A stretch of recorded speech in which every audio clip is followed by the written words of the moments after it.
केवल नाम अधारा सुमीरी सुमीरी नर उतरे हो पारा।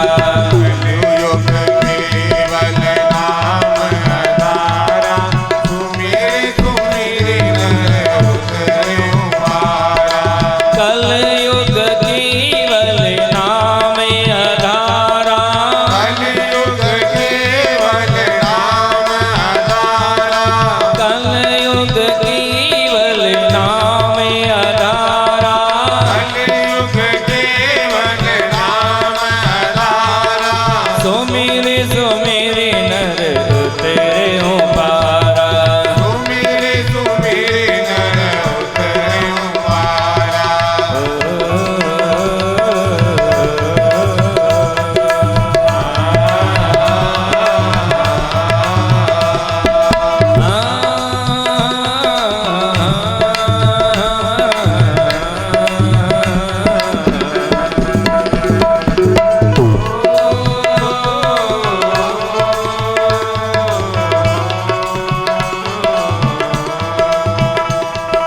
कलयुग केवल नाम अधारा सुमेरी सुमेरी नर उतरे हो पारा। कलयुग केवल नाम अधारा सुमीरी सुमीरी नर उतरे हो पारा। सुमेरे सुमेरे नर उतरे हो पारा। सुमीरी सुमीरी नर उतरे हो पारा।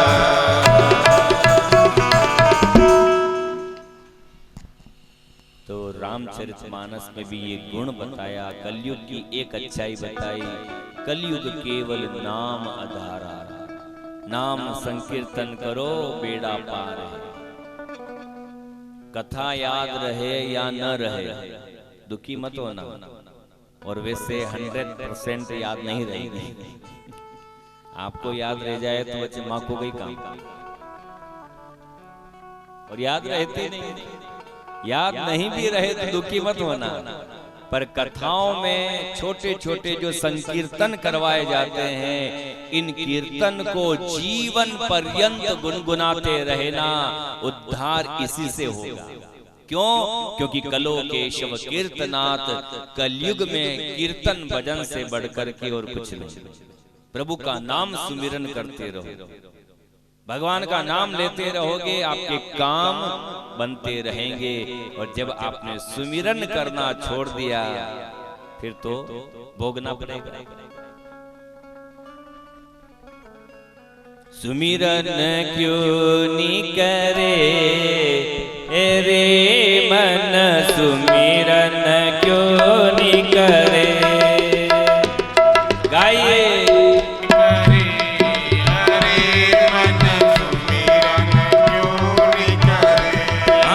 सुमिरन क्यों नहीं करे, अरे मन सुमिरन क्यों नहीं करे। सुमिरन क्यों नहीं करे, अरे मन सुमिरन क्यों नहीं करे। रावण कंस रे राख से मार्यो, रावण कंस राख से मार्यो। ध्रुव प्रहलाद विभीषण तार्यो। ध्रुव प्रहलाद विभीषण तार्यो। उनसे क्यों रार करे, हरे मन सुमिरन क्यों नहीं करे। जुरार करे, अरे मन सुमिरन क्यों नहीं करे। राधे ताली की सेवा देते हुए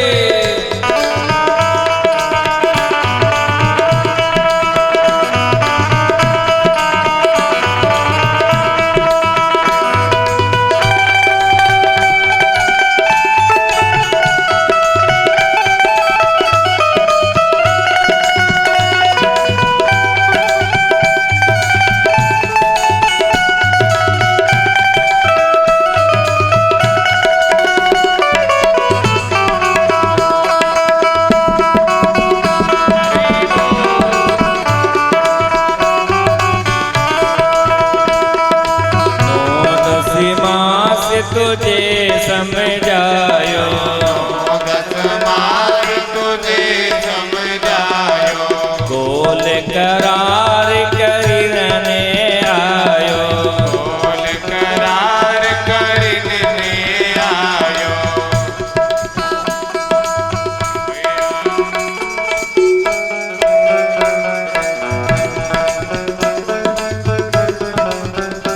अब आड़ी टेढ़ी बात करे, अरे मन सुमिरन क्यों नहीं करे। आड़ी टेढ़ी बात करे, अरे मन सुमिरन क्यों नहीं करे।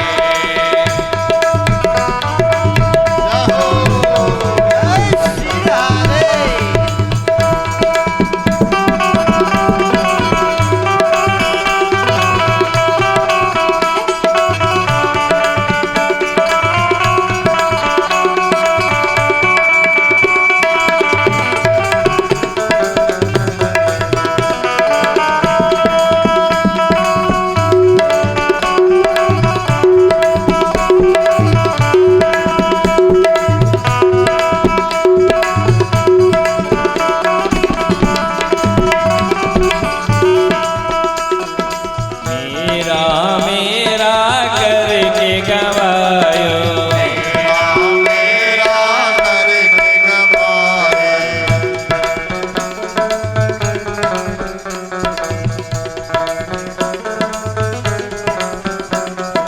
साथ न तेरे कोई आयो, साथ न तेरे कोई आयो।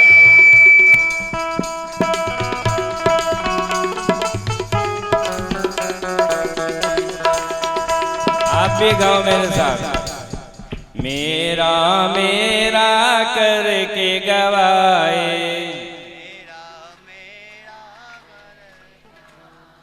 साथ न तेरे कोई आयो,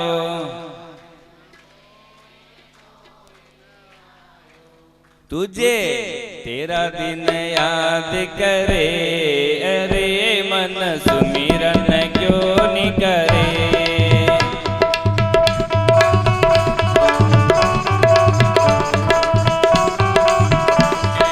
तेरा दिन याद करे, अरे मन सुमिरन क्यों नहीं करे।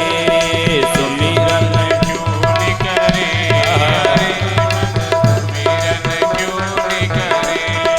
देख देख कर क्यों इतरावे, देख देख कर क्यों इतरावे, जानू धने गुण बरमावे।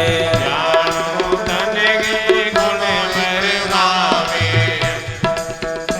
तू माया को साथ करे, रे मन सुमिरन क्यों नहीं करे। माया को साथ करे, अरे मन सुमिरन क्यों नहीं करे। हाँ सुमिरन क्यों नहीं करे, रे मन सुमिरन क्यों नहीं करे। सुमिरन क्यों नहीं करे, अरे मन सुमिरन क्यों नहीं करे।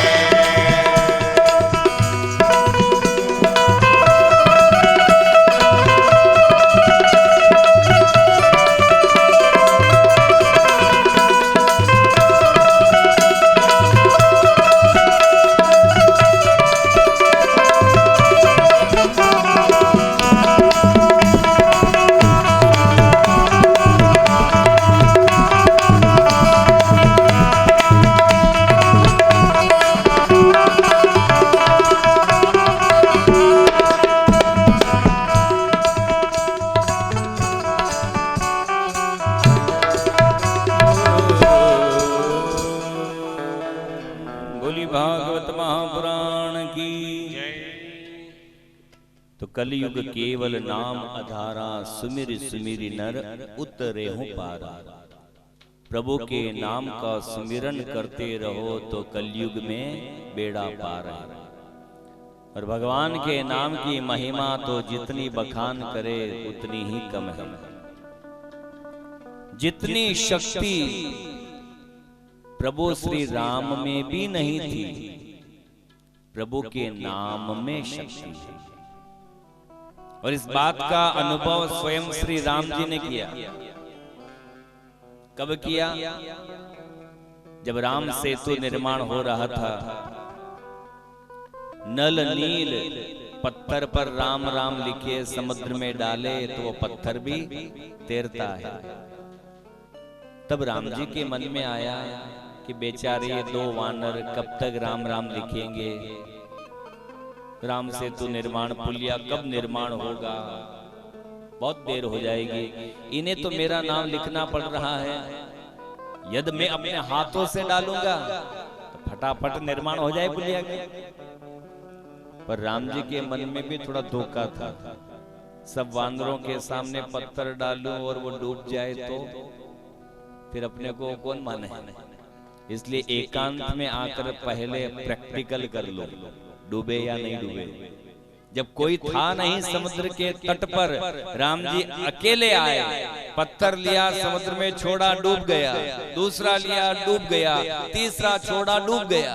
राम जी ने माथा ठोक लिया, नल नील मेरा नाम लेके तो पत्थर तेरे और मैं स्वयं पत्थर डाल रहा हूं, डूब रहा।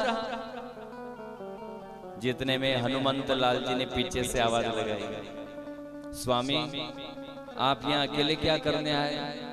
ये कोई आज के राजनेता की पुलिया निर्माण नहीं हो रही है जो घोटाला हो, ये मेरे नेतृत्व में काम हो रहा है। यहाँ सब माल मटेरियल बिल्कुल अच्छा लग रहा है, आप क्यों आए प्रभु यहाँ देखने इंजीनियर बन करके? भगवान ने कहा, हनुमान आप कब आ गए?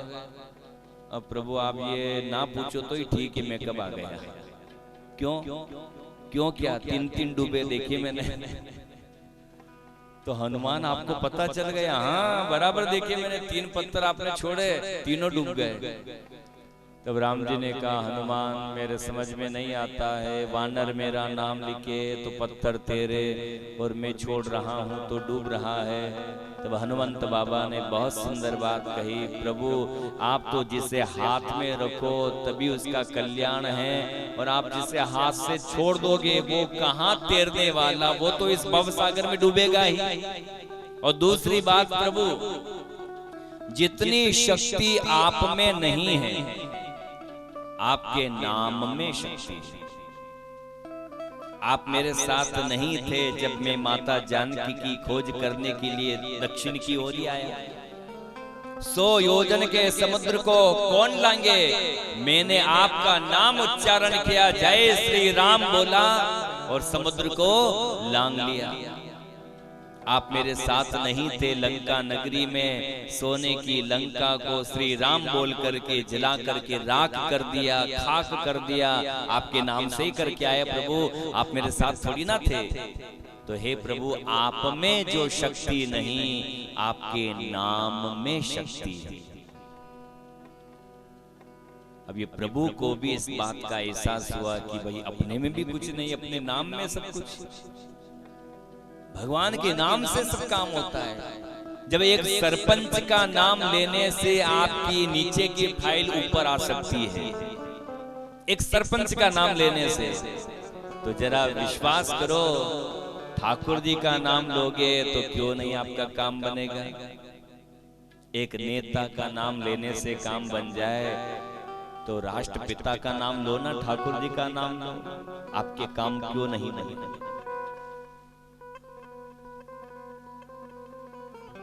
और दूसरी बात मेरे भाई बहन,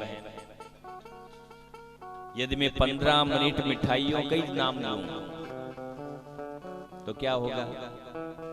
मुंह में पानी बनता है, जबकि वो मिठाई सामने नहीं है। मैंने रसगुल्ले का नाम लिया तो तुरंत आपके दिमाग में वो पूरा बायोडाटा रसगुल्ला का खुल गया, कैसा होता है, क्या कलर है, क्या लंबाई चौड़ाई है, क्या स्वाद है, सब दिमाग में आ गया। रसगुल्ला बोला तो पूरा उसका जीवन चरित्र आपके दिमाग में आ गया। वस्तु न जाने कहाँ है, गुलाब जामुन कहाँ होगा, रसगुल्ला कहाँ बन रहा है, यहाँ बैठ करके बस नाम उच्चारण करो, जितने में आपके मुंह में पानी बन जाता है। तो जब भगवान का नाम लोगे तो क्यों नहीं भक्ति रूपी प्रेम रूपी लार बन जाए। और दूसरी बात, जैसा मिठाई के प्रति आपका प्रेम है वैसा प्रभु के प्रति भी होना चाहिए। जैसे रसगुल्ला बोला तो पूरा कलर आपके दिमाग में, स्वाद तक आप समझ गए। जलेबी का नाम लिया तो तुरंत आपने उसको पूरा समझ लिया, स्वाद भी समझ लिया। तो वैसा ही प्रेम प्रभु के साथ में भी होना चाहिए। जैसे ही मैं राम जी का नाम लूं तो राम जी की छवि आपकी आंखों के सामने आना चाहिए। राम जी का पूरा बायोडाटा, पूरा जीवन चरित्र आपके दिमाग में चल जाना चाहिए। श्री कृष्ण का नाम लूं तो भगवान श्री कृष्ण का पूरा चरित्र आपके माइंड में चलना चाहिए। तब समझूंगा कि आपका विशेष प्रेम ठाकुर के प्रति भी है। प्रेम करो तो भगवान के साथ में भी ऐसा ही करो। जैसे मिठाई और पकवान से लगाव है वैसा ही लगाव प्रभु के प्रति भी हो। प्रभु के नाम का उच्चारण जीवन भर करते रहो, कल्याण होगा। सीताराम कहो, राधे श्याम कहो, मन मेरा मिट जाएगा संकट तेरा।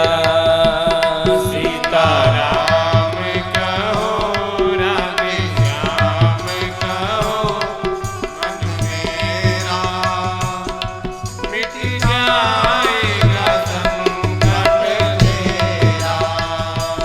सीताराम कहो, राधे श्याम कहो, मन मेरा मिट जाएगा संकट तेरा। सीताराम कहो, राधे श्याम कहो, मन मेरा मिट जाएगा संकट तेरा। मिट जाएगा संकट तेरा, मिट जाएगा संकट तेरा, मिट जाएगा संकट तेरा, कट जाएगा संकट तेरा। सीताराम कहो, राधे श्याम कहो, मन मेरा मिट जाएगा संकट तेरा।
सतत अवनरत उच्चारण करते रहो। कलयुग केवल नाम आधारा, सुमिरी सुमिरी नर उतरे हो पारा।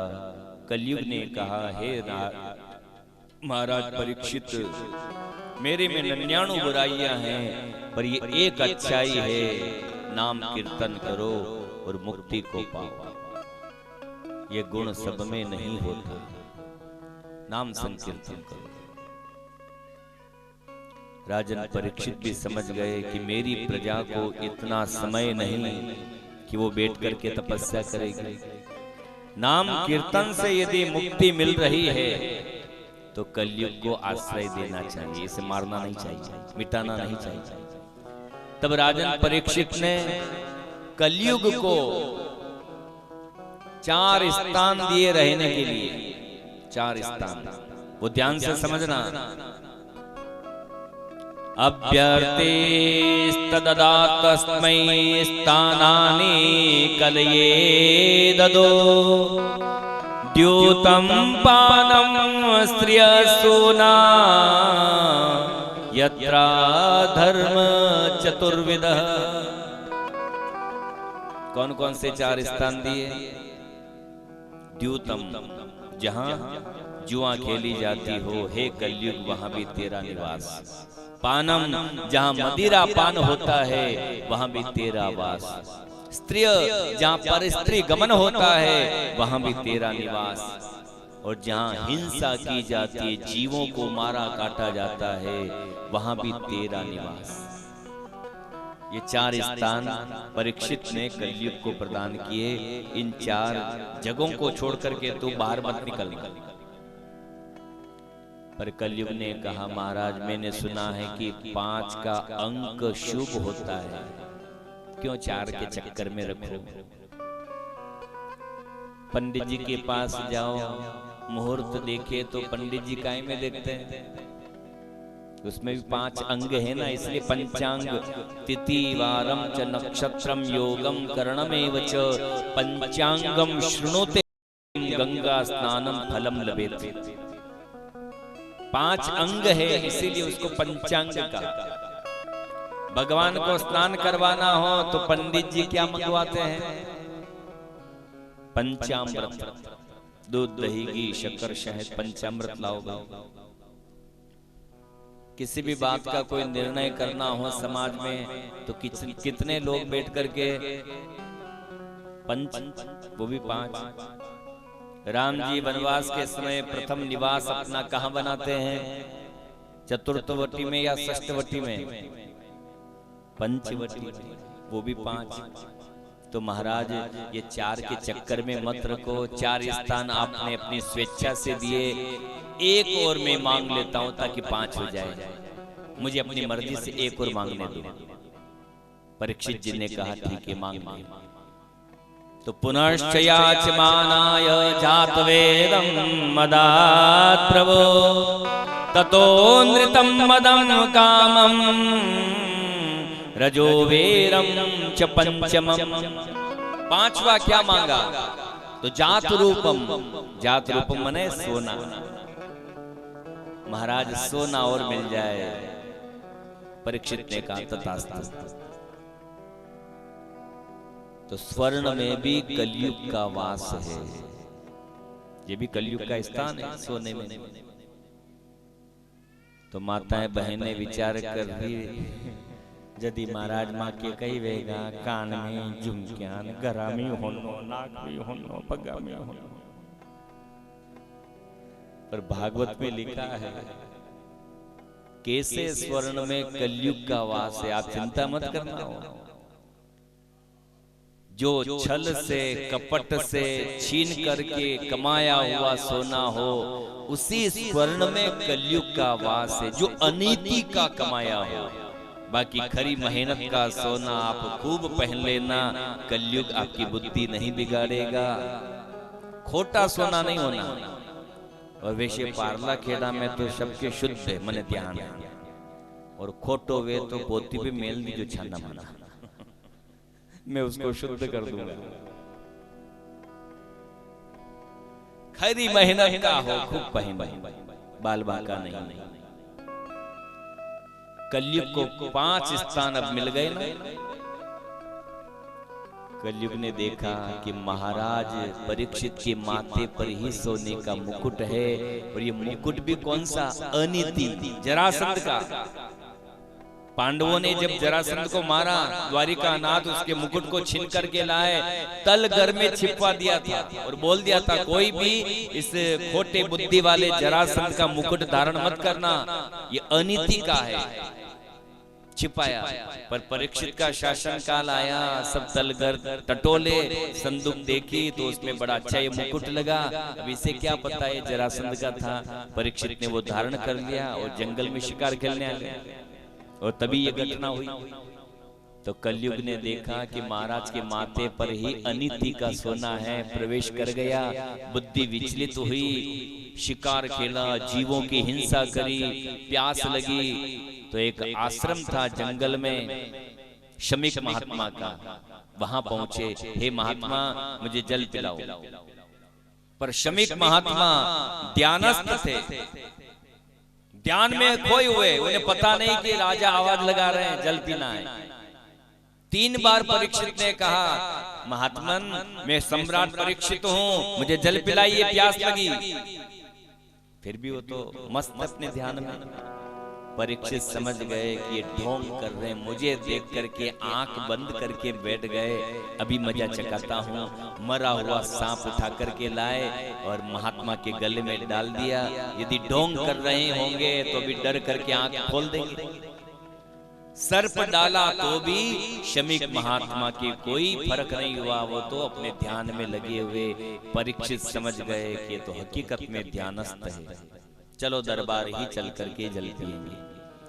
पर परीक्षित ने जब शमीक महात्मा के गले में सर्प डाला, एक शिष्य ने देख लिया। शमीक महात्मा का पुत्र था जिसका नाम श्रृंगी, वो कौशिकी नदी में स्नान करने के लिए गया था। वो शिष्य दौड़ता हुआ आया और कहने लगा, ओ श्रृंगी, आपके पिता के गले में किसी राजा ने मरा हुआ सर्प डाल करके अपमान किया, अनादर किया। सुनते ही श्रृंगी मुनि को क्रोध आया, कौशिकी नदी का जल अंजलि में लिया और तुरंत श्राप दे दिया। इति लंघित मर्यादं तक्षक सप्तमे हनि दंशयन्ति स्म कुलांगार चोदितो में तदध्रुवम्। इति लंघित मर्यादम, जिस राजा ने इस मर्यादा का उल्लंघन किया है, मेरे पिता के गले में मरा हुआ सर्प डाल करके अपमान किया है, उस राजा को मैं श्राप देता हूँ। तक्षक के सप्तमे हनि, आज से 7वें दिन तक्षक नाग के काटने से मृत्यु हो जाए। श्रृंगी दौड़ते हुए आश्रम में आए, पिता से कहा पिताजी आंखें खोलो। मरा हुआ सर्प निकाला, देखो किसी राजा ने आपके गले में सर्प डाल करके आपका अपमान किया, मैंने उस राजा को श्राप दे दिया। पर बेटा आपने ठीक नहीं किया, आपको पता है वो राजा कौन थे? हमारे ही क्षेत्र के राजा सम्राट परीक्षित थे। और ऐसा धर्मात्मा राजा बड़ी मुश्किल से, बड़े पुण्य से प्राप्त होता है, इसे कभी खोना नहीं चाहिए। बेटा ये श्राप दिया तूने गलत किया, इस श्राप को निष्फल कर दे। श्रृंगी ने कहा पिताजी 3 बातें जीवन में लौट करके वापस नहीं आती। पहला, शरीर से निकलने वाला प्राण एक बार निकल गया सो निकल गया। दूसरा, बंदूक की नाल से छूटने वाली गोली गई सो गई, पुनः नाल में नहीं आती। और तीसरा पिताजी, मुख से निकलने वाले वचन शब्द एक बार कह दिया सो कह दिया, वो वापिस मुंह में थोड़ी आएंगे। तो बेटा महाराज को सूचना तो कर दो, ताकि जो भी उनको 7 दिन में करना हो कर ले अपना उपाय। भागवत की कथा में 2 व्यक्तियों को अपनी मृत्यु का पूर्वानुमान हो गया। 2 व्यक्तियों को, एक तो महाराज परीक्षित को पता तो चला कि मुझे 7वें दिन मरना है, और दूसरा महाराज कंस को आकाशवाणी के द्वारा पता चला कि देवकी का 8वां पुत्र तेरा काल होगा। भागवत में इन दोनों को अपनी मृत्यु का अनुमान पहले हो गया, पर दोनों में अंतर देखिए आप। एक मौत को मारने में लग जाता है और एक मौत को जीतने के लिए लग जाता है। परीक्षित अपनी मौत को जीतना चाहते हैं, पर कंस अपनी मौत को मारना चाहता था। राक्षसों को भिजवा करके मार दो, उसे मार दो, कन्हैया को मार दो। यही तो अंतर है भगवान के भक्तों में। भगवान का भक्त मृत्यु को उत्सव बनाता है, शोक नहीं करता, वो मृत्यु को उत्सव बनाता है। परीक्षित भी जब दरबार में आए, जैसे मुकुट को नीचे उतारा, अपनी गलती का एहसास हुआ, दुखी हुए, अपने आप को धिक्कारने लगे। मैंने आज ये गलती क्यों कर दी? एक संत का अनादर मेरे हाथों से क्यों हो गया? मेरे पूर्वजों ने मुझे कहा था राज्याभिषेक के समय कि बेटा कभी भी संत और ब्राह्मण का अपमान मत करना, पर आज मैंने ये गलती क्यों कर दी? मेरा शरीर जल करके भस्म क्यों नहीं हो गया, राख क्यों नहीं हो गया? और मैं तो कहूं परीक्षित का शरीर जल करके भी भस्म हो जाता। कब? जब सर्प को बोलो सभापतियों अब मैं क्या करूं? सभापतियों ने कहा महाराज रात दरबार में बैठे रहे तो यहाँ तो मंत्री चापलूस आपकी झूठी बड़ाई करने वाले मिलेंगे। यदि आप अपना कल्याण चाहते हो तो जंगल में जाओ, कोई भी अवधूत वेश में महात्मा मिल जाए, उनके चरणों को पकड़ के बैठ जाना, वही आपके जीवन का कल्याण करेंगे।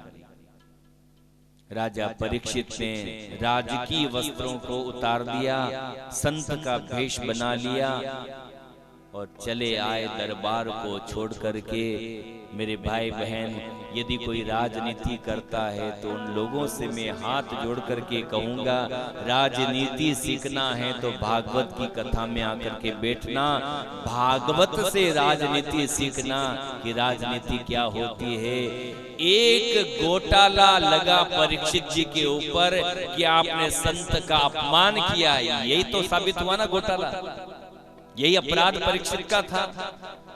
तुरंत राज सत्ता का त्याग कर दिया।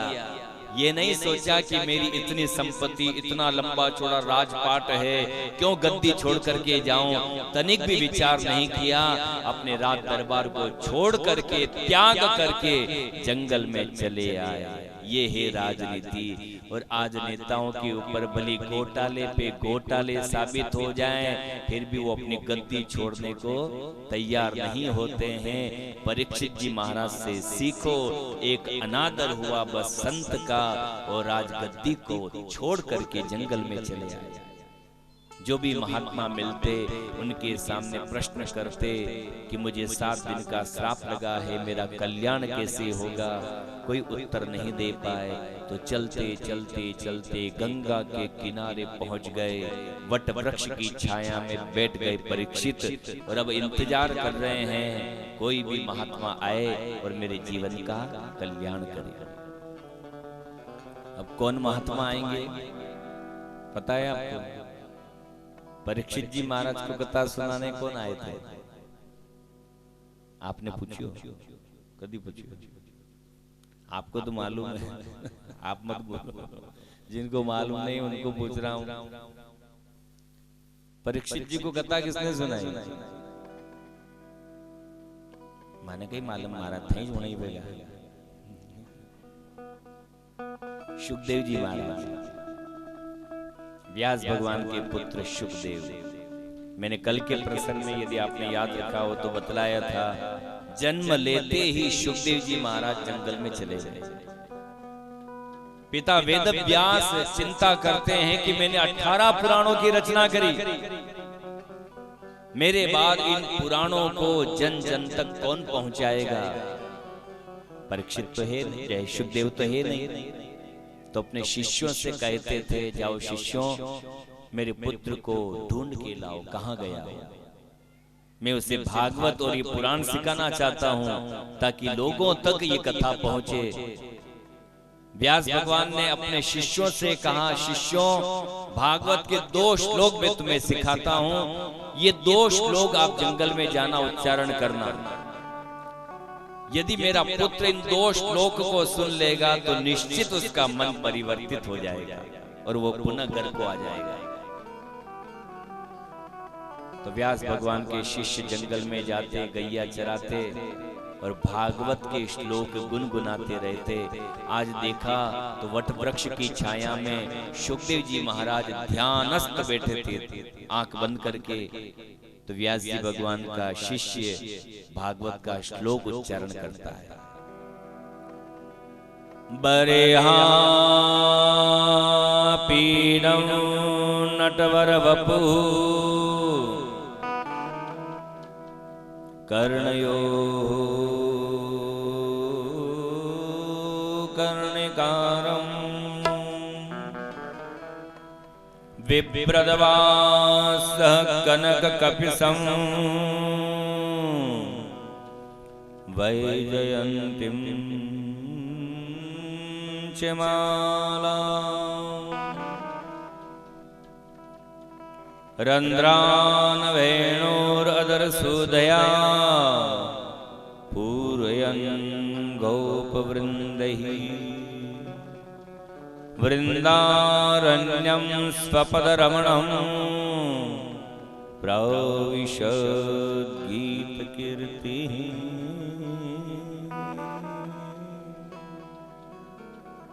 इस श्लोक में भगवान के स्वरूप माधुर्य का वर्णन है, भगवान के रूप का वर्णन। बरहा पीडम नटवर वपुः कर्णयोः कर्णिकारम, कि वो श्याम सुंदर कैसे हैं। बर यानी मोर पंख, आपीडम धारण किए हुए, जिन्होंने मोर पंख का मुकुट धारण कर रखा है। बरहा पीडम नटवर वपु, अपना भेष कैसा बना रखा है तो एक नट के समान। कर्णयो हो कर्णिकारम, कानों में क्या है। देखो यहाँ शब्दों पर ध्यान देना। ये श्लोक मंदाक्रांता छंद का नाम है। संस्कृत में अनेक छंद होते हैं, अनुष्टुप छंद होते हैं, मंदाक्रांता होते हैं। तो ये छंद है मंदाक्रांता। इसमें भगवान के स्वरूप का वर्णन। कर्णयो हो द्विवचन है, द्विवचन यानी कान दो है, इसलिए कर्णयो हो। कर्णिकारम एक वचन है। कर्णिकार माने पीली कनेर का पुष्प। भगवान के कान दो हैं पर पुष्प एक ही है। एक ही कान पर पुष्प रखते हैं, कभी इस कान से उठा करके इस कान पर टिका दिया, कभी इधर से लगाए इधर लगा दिया।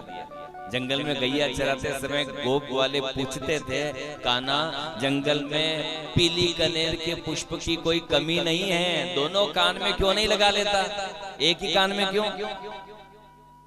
तो कन्हैया कहते हैं, देखो गोप वालों, ये अपना प्राइवेट मामला है, इसमें आप दखलंदाजी नहीं करोगे। अपना स्टैंड है, हम एक पे रखें या दो पे रखें, तुम्हें क्या लेना देना। पर हकीकत में इसमें बड़ा आध्यात्मिक प्रसंग है। एक ही कान पर पुष्प लगाना ये भगवान का बड़ा गूढ़ रहस्य था, क्योंकि बरसाने से राधा जी भी गैया चराने उसी जंगल में आती थी सखियों के साथ। और दोनों कृष्ण और राधा जंगल में एकांत में मिलते बात करते। कल किस और मिलेंगे, तो भगवान श्री कृष्ण ने राधा जी को बोल रखा था, राधा जी जब हम संध्या काल को गैया लेकर जाएं अपने घर के लिए, तो जाते समय आप इशारा करके मुझे पूछ लेना, कल मैं आपसे मिलने किस और आऊंगा, किस दिशा में आऊंगा। तो जैसे आप पूछोगी तो मैं बोलूंगा नहीं, पुष्प का इशारा करूंगा, जिस कान की ओर मैं पुष्प रखूं उस दिशा में मैं तुमसे मिलने आऊंगा।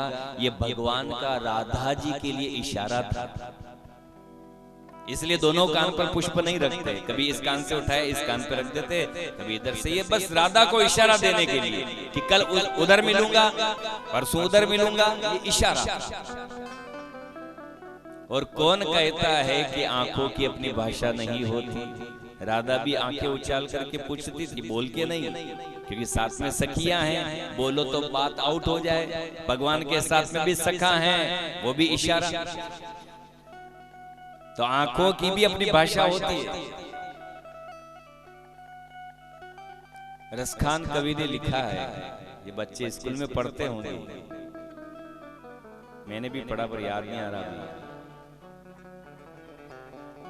कहत नटत मिलत खिलत लजित लजित लजियात, कहत मिलत नट कहत मिलत, टावर जा रहा है।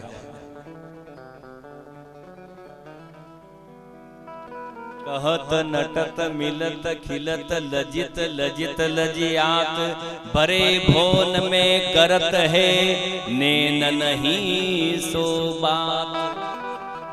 कौन कहता है कि आंखों की भाषा नहीं होती है? प्रेमी और प्रेमिका बड़े जन समुदाय में भी आंखों से दोनों की बात हो जाती है। तो भगवान श्री कृष्ण और राधा भी आंखों से इशारा करके बात करते थे। तो कर्णयो हो कर्णिकारम, एक ही कान पे पुष्प रखते थे। विव्रतवास, भगवान का वक्षस्थल विशाल है, पर क्या धारण करते हैं? कोई 5 तोले की सोने की चेन नहीं पहनते थे भगवान।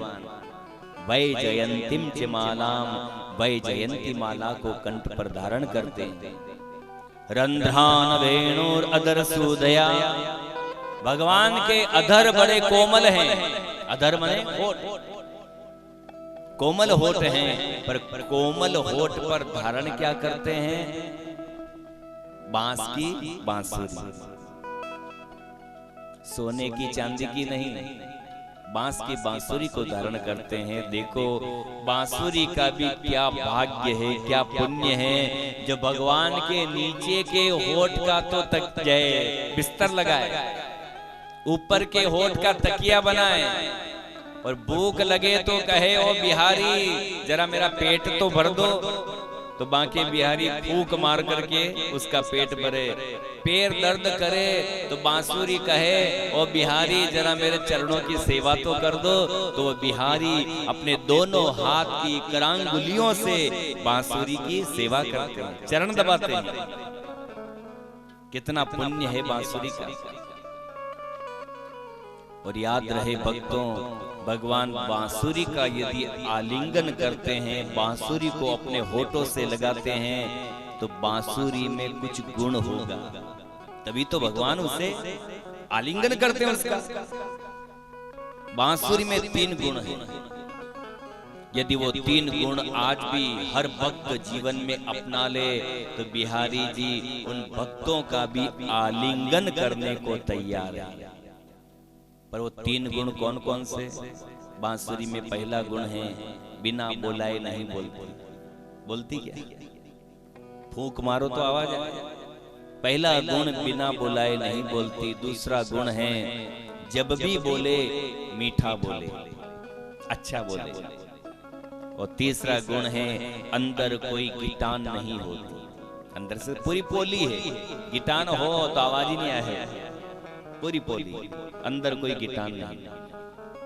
मानो बांके बिहारी अपने भक्तों को ये संदेश देते हुए बांसुरी के माध्यम से संदेश दे रहे हैं कि यदि आज भी भक्त ये 3 गुण अपना ले, बिना बोलाए कभी नहीं बोलना, जब भी बोलो मीठा बोलो, अच्छा बोलो, और अपने अंदर राग द्वेष ईर्ष्या जलन रूपी कोई गांठ मत रखो, तो बांके बिहारी आज भी हर भक्त का आलिंगन करने को तैयार है। उन भक्तों को अपने होठों से लगाने के लिए भगवान भी तैयार है, पर शर्त है 3 गुण होना चाहिए।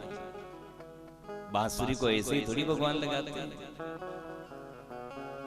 तो रंध्रान वेणुर अदर सूदया पूरयन गोप वृंदै वृंदारण्यम स्वपद रमणम प्राविशत शीत कीर्ति। ये भगवान के स्वरूप का वर्णन है। शुकदेव जी महाराज सुनते ही आंख खोल देते हैं। जितने में दूसरा शिष्य दूसरा श्लोक बोला, जिसमें भगवान के स्वभाव का वर्णन है। अहो बकीया स्तनकाल कोटम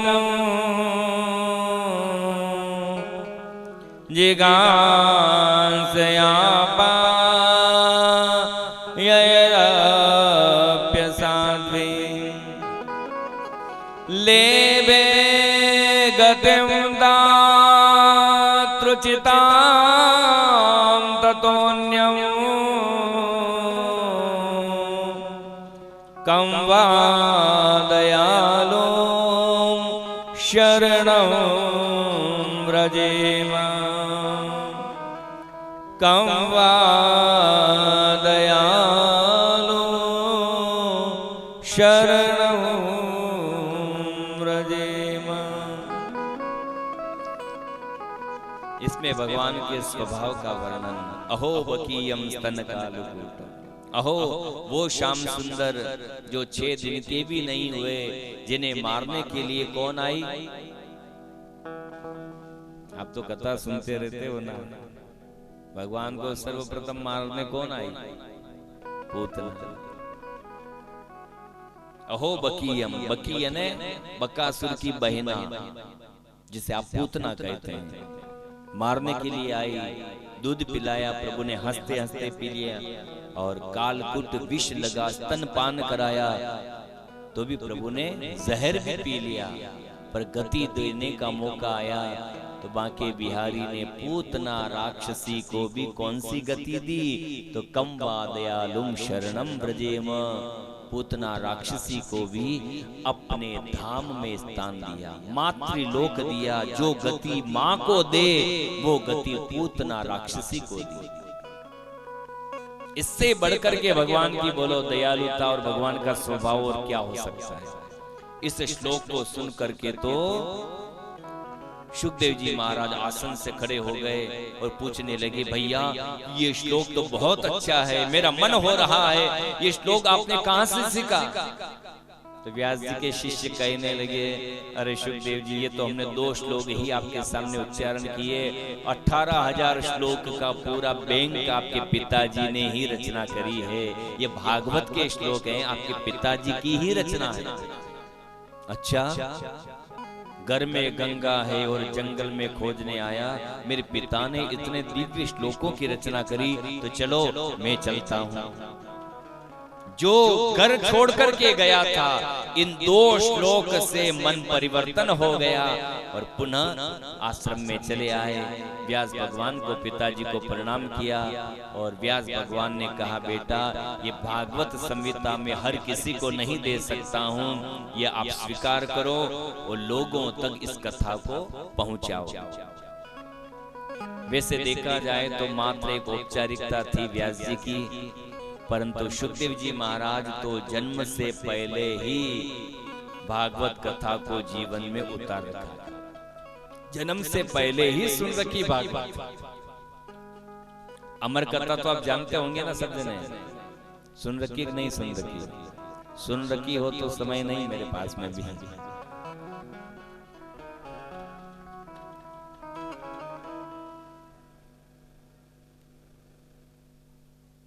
भगवान शिव और पार्वती कैलाश पर्वत पर बैठे थे, और ये देखो पति पत्नी का पूरे जगत में ये एक ही जोड़ा ऐसा है जो धर्म की चर्चा करता है। जब भी समय मिले और बैठे तो आध्यात्मिक चर्चा भगवान शिव और पार्वती में होती थी।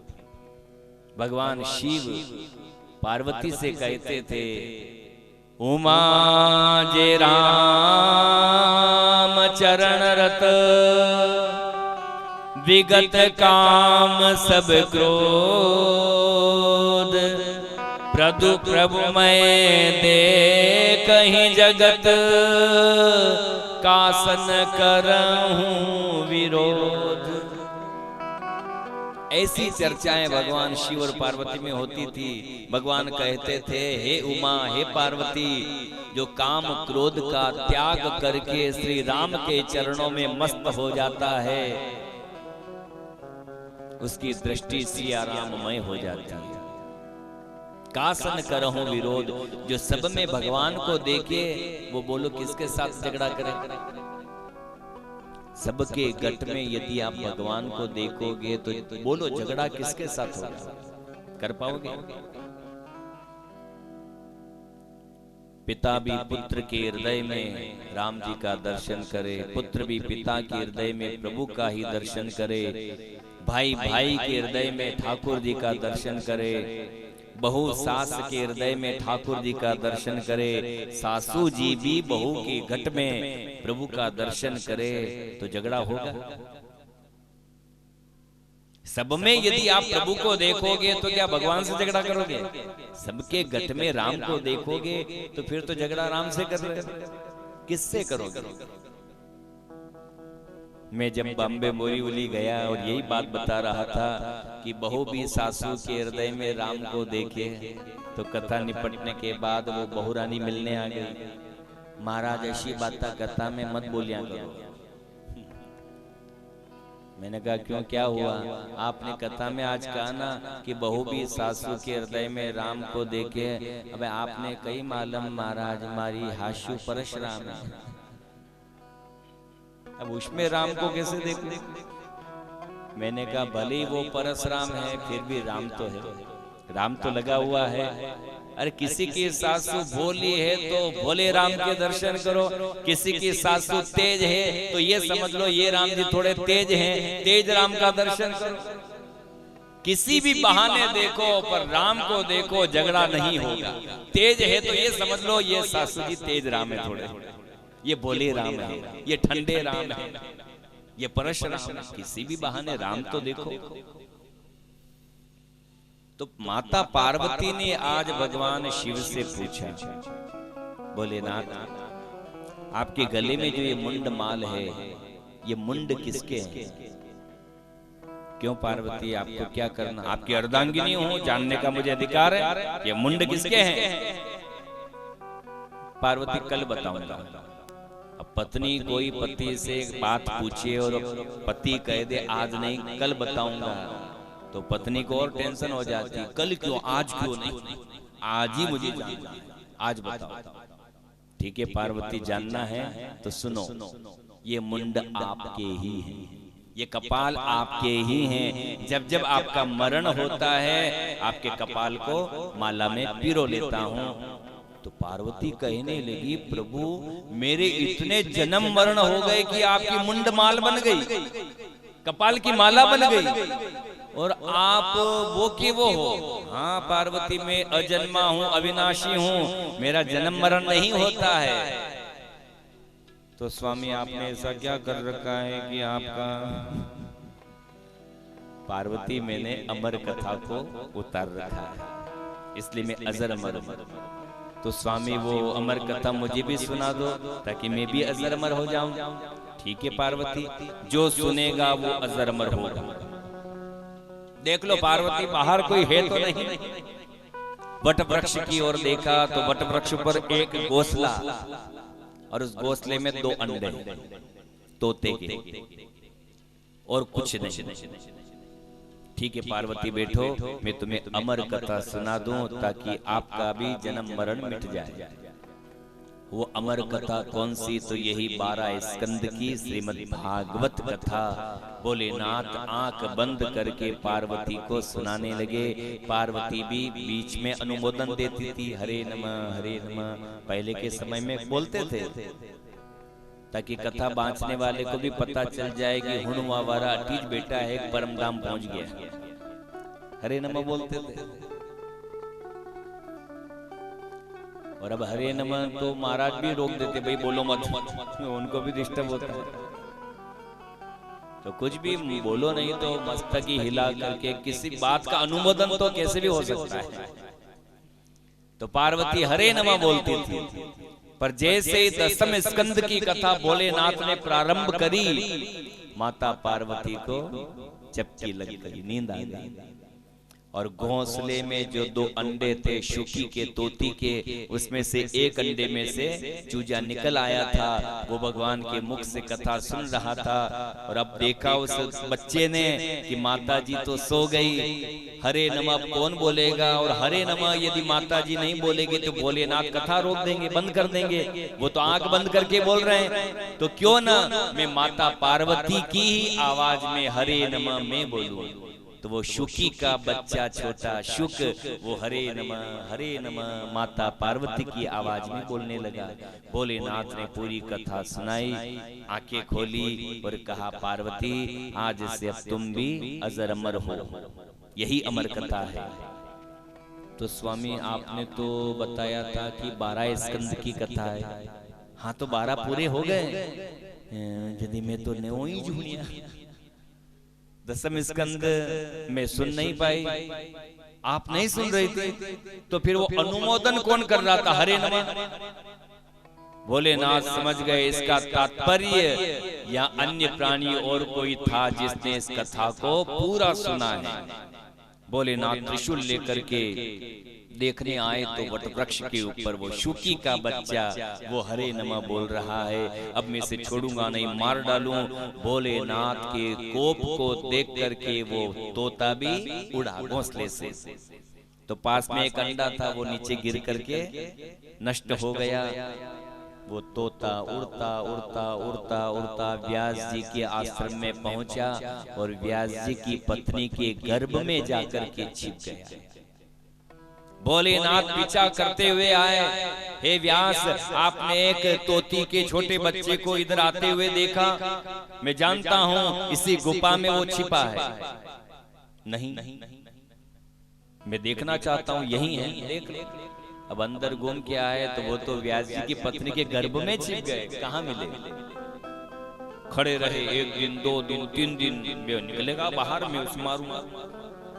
तब व्यास जी ने पूछा, भोलेनाथ तो क्या अपराध किया है उसने मेरे मुख से अमर कथा को सुन लिया, और जो अमर कथा सुन लेता है वो अजर अमर हो जाता है, मैं उसे मार डालूंगा।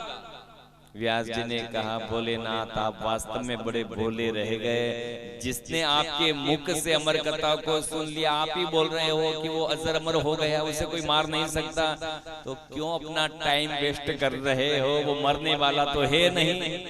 भोलेनाथ ने कहा, हाँ ये बात तो सत्य है।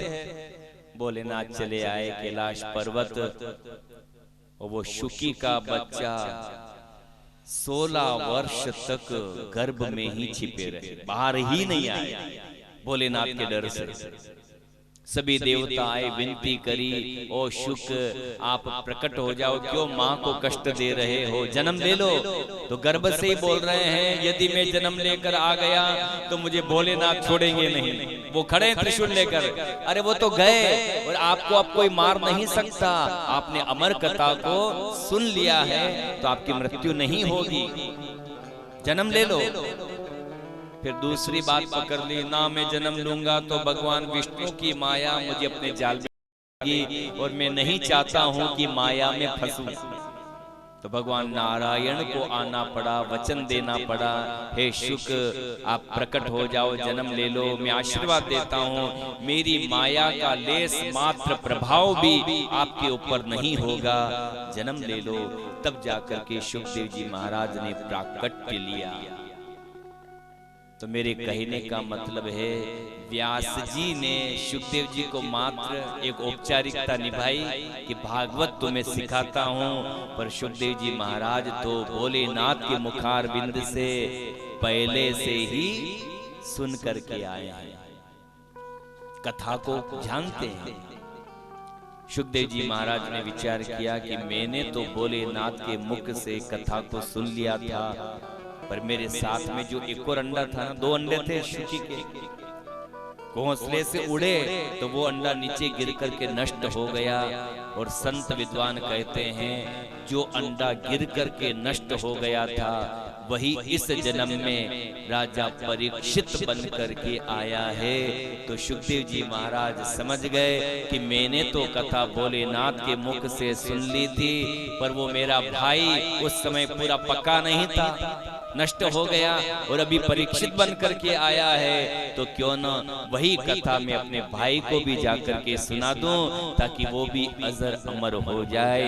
यही सोच करके शुकदेव जी महाराज गंगा के किनारे, जहां परीक्षित इंतजार कर रहे हैं कि कोई महात्मा आए और मेरे जीवन का कल्याण करे, तुरंत अनायास ही वहां प्रकट हो गए।